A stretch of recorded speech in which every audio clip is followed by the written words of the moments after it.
ଚାଲନ୍ତୁ ଆଜି ଦେଖିବା 2002 ର ଭୋଟର ଲିଷ୍ଟ ଆମେ କେମିତି ଡାଉନଲୋଡ୍ କରିପାରିବା। ପ୍ରଥମେ ଆପଣଙ୍କ ମୋବାଇଲରେ ଗୁଗଲ କ୍ରୋମକୁ ଓପନ୍ କରିନେବେ। ତାପରେ ଏଠି ସର୍ଚ୍ଚ କରିବେ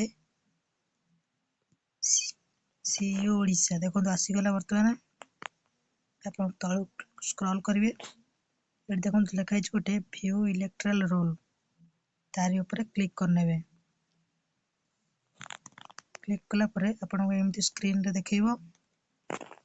ତାପରେ ଏଠି ଦେଖନ୍ତୁ ଅଛି ସିଲେକ୍ଟ ଡିଷ୍ଟ୍ରିକ୍ଟ, ସେଠି କ୍ଲିକ୍ କରିବେ। ଆପଣଙ୍କର ଯୋଉ ଡିଷ୍ଟ୍ରିକ୍ଟ ହେଇଥିବ ସେଟାକୁ ସିଲେକ୍ଟ କରିନେବେ। ମନେ କରନ୍ତୁ ଆମର ହେଉଛି ଯାଜପୁର, ମୁଁ ଯାଜପୁର ସିଲେକ୍ଟ କଲି।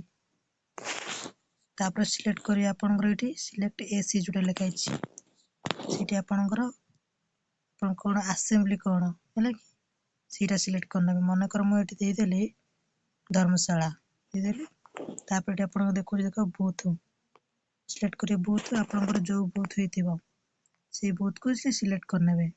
ମନେ କରନ୍ତୁ ମୁଁ ଏଠି ଜେନାପୁର ସିଲେକ୍ଟ କରିନେଲି। ତାପରେ ତଳେ ଦେଖନ୍ତୁ ଦେଇଛି ଗୋଟେ କାପ୍ଚା, ଏଇଠି ଯୋଉ ନମ୍ବରଟା ଅଛି ଦେଖନ୍ତୁ, ୟାକୁ ଦେଖିକିରି ଆପଣ ଏଇଠି ଟାଇପ୍ କରିବେ। ଟାଇପ୍ କରିଦେଉଛି